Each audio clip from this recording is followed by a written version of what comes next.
আসসালামু আলাইকুম প্রিয় দর্শক, আশা রাখি আপনারা সকলেই ভালো আছেন।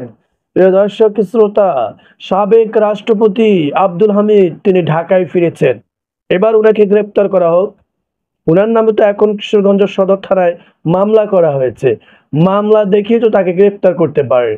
আবার এটা অত্যন্ত আশ্চর্যের বিষয় যে যে রাষ্ট্রপতি নিশ্চিদ্র প্রহরার মধ্য থেকেও আইনের ফাঁকফোকর দিয়ে, অর্থাৎ আইন শৃঙ্খলা বাহিনীদের সহযোগিতা নিয়ে, বলা হচ্ছে যে যে জনাব ওয়াকারুজ্জামানের সহযোগিতা নিয়ে তিনি বাংলাদেশ ত্যাগ করেছেন এবং তখনকার স্বরাষ্ট্র উপদেষ্টা তিনি সেটা টেরই পাননি।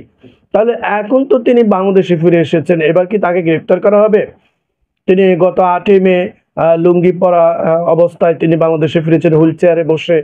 থাই এয়ারওয়েজ বিমানবন্দরে, অর্থাৎ ফ্লাইটের মাধ্যমে তিনি বাংলাদেশে ফিরেছেন রাত 1:15টার দিকে আনুমানিক, এরকম অবস্থায় আর কি। এখন প্রশ্ন হলো যে এই সাবেক রাষ্ট্রপতি আব্দুল হামিদ তিনি তো জানেন যে তাকে বাংলাদেশে ফিরলে গ্রেপ্তার করা হবে। তাহলে তিনি কোন সাহসে, কোন দুঃসাহসিকতায় আবার বাংলাদেশে ফিরেছেন? তিনি সেই থাইল্যান্ড থেকে কেন তিনি অন্য দেশে আশ্রয় নেননি, পালিয়ে যাননি অথবা থাইল্যান্ডে থেকে যাননি? তাহলে তিনি কেন বাংলাদেশে ফিরেছেন? অনেক ধরনের কিন্তু জল্পনা কল্পনা রয়েছে। তিনি কি বাইরে দেশে আশ্রয়ের জন্য চেষ্টা করে কি ব্যর্থ হয়েছিলেন, যার কারণে তাকে ফিরতে হয়েছে? এখন প্রশ্ন হলো, তাহলে তিনি যদি ব্যর্থ না হন, অর্থাৎ আশ্রয় যদি না পান, ভারত তো যেখানে একজন রাষ্ট্রপতিকে অবশ্যই আশ্রয় দেওয়ার ব্যাপারে ভারতের সরকারের পক্ষ থেকে অবশ্যই সাধুবাদ জানানোর কথা ছিল, কারণ তাদের উন্নয়নের, তাদের দেশের সার্বিক সহযোগিতার এবং তাদের অবকাঠামো সহযোগিতার, ব্যবসা বাণিজ্যের সহযোগিতার অংশীদারিত্ব হিসেবে আওয়ামী লীগ সরকারের সাবেক রাষ্ট্রপতি তিনি ভারতে আশ্রয় পাবেন, এটা কি করে হয়? এটা তো অকল্পনীয়, অবিশ্বাস্য ব্যাপার। তাহলে কোন কূট চাল নিয়ে, কোন কূট কৌশলে তিনি বাংলাদেশেই ফিরে এসেছেন? তাহলে তিনি কি পুলিশের হাতে ধরা খাবেন না? আইন শৃঙ্খলা বাহিনীর হাতে ধরা খাবেন না? তাহলে কি সাবেক বর্তমান সেনাপ্রধান ওয়াকারুজ্জামান সাহেব তিনি কি তাকে তাহলে গ্রিন সিগন্যাল দিয়ে দিয়েছেন? বর্তমান রাষ্ট্রপতি চুপ্পু কি গ্রিন সিগন্যাল দিয়ে দিয়েছেন যে আপনি বাংলাদেশে ফিরে আসুন, আপনাকে আমরা গ্রেপ্তার করবো না, যেহেতু আপনি অসুস্থ আছেন, যেহেতু আপনি একজন রাষ্ট্রপতি ছিলেন, একজন বিশাল ক্ষমতাধর ব্যক্তি ছিলেন, আপনার অপরাধ কোনো অপরাধের মধ্যেই পড়ে না। অপরাধ যা করেছে শেখ হাসিনা করেছে, শেখ রানা করেছে, জয় করেছে, এবং তাদেরও সাঙ্গপাঙ্গ অনুসারী যারা সমর্থক আওয়ামী লীগের বিভিন্ন অঙ্গ সংগঠনে, তারাই করেছে। আপনি রাষ্ট্রপতি হিসেবে আপনি করেননি, যেহেতু বাংলাদেশের রাষ্ট্রপতির ক্ষমতা খুবই সীমিত ক্ষীণ, আপনি কোনো অন্যায় করেননি, আপনাকে আমরা সসম্মানেই রাখিব, নিশ্চিত এবং নিশ্চিদ্র নিরাপত্তার মধ্যে আপনাকে রাখিব। এই ধরনের কোনো প্রতিশ্রুতি দেওয়া হয়েছে কিনা? প্রধান উপদেষ্টার পক্ষ থেকে প্রতিশ্রুতি দেওয়া হয়েছে কিনা? আমাদের স্বরাষ্ট্র উপদেষ্টার পক্ষ থেকে প্রতিশ্রুতি দেওয়া হয়েছে কিনা? অনেক ধরনের জল্পনা কল্পনা কিন্তু এখন কাজ করছে। তিনি তাহলে কি ভারত সরকার কি, যেহেতু একজন প্রধানমন্ত্রীকে তারা আশ্রয় দিয়েছে, আবার একজন রাষ্ট্রপতিকে আশ্রয় দিয়ে তারা বহির্বিশ্বের সমালোচনার মধ্যে পড়তে চায় না, তারা বহির্বিশ্বের রাষ্ট্রদের পক্ষ থেকে চাপ সামলানোর জন্য, তারা এড়িয়ে যাওয়ার জন্য তারা এই আব্দুল হামিদকে তারা আশ্রয় দিতে চায়নি, এরকম ব্যাপার আছে কিনা?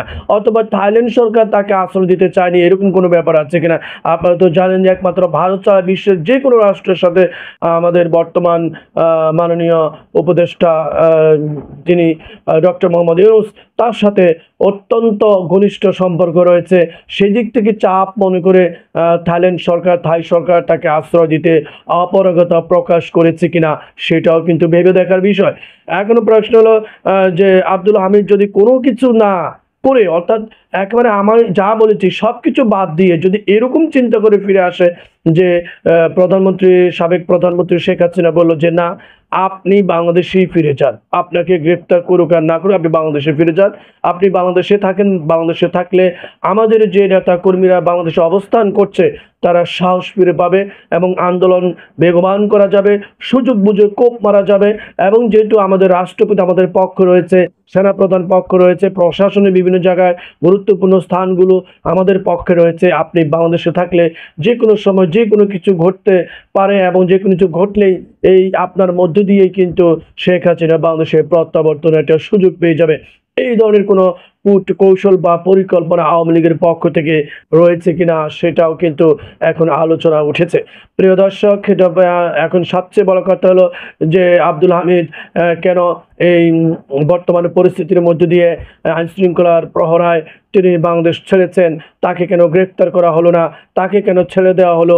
এই বিষয়ে যখন প্রচণ্ড চাপে ছিল বর্তমান ইন্টেরিয়র গভর্নমেন্টে, তাহলে এখন আবার যেহেতু তিনি ফিরে এসেছেন, এই ফিরে আসার সাহসিকতা না দুঃসাহসিকতা, নাকি তিনি নিজ দেশেই থাকবেন, এই আইন শৃঙ্খলা বা আইনের প্রতি সশ্রদ্ধ সম্মান দেখিয়ে তিনি বাংলাদেশে ফিরে এসেছেন, এখন তাকে গ্রেফতার করা হবে কিনা, যেহেতু তার নামে মামলা রয়েছে, যে এটাও কিন্তু এখন আইনের সাম্য বা সমতার ক্ষেত্রে বিবেচনার ক্ষেত্রে এটি এখন প্রয়োগ হবে কিনা সেটাও এখন দেখার বিষয়।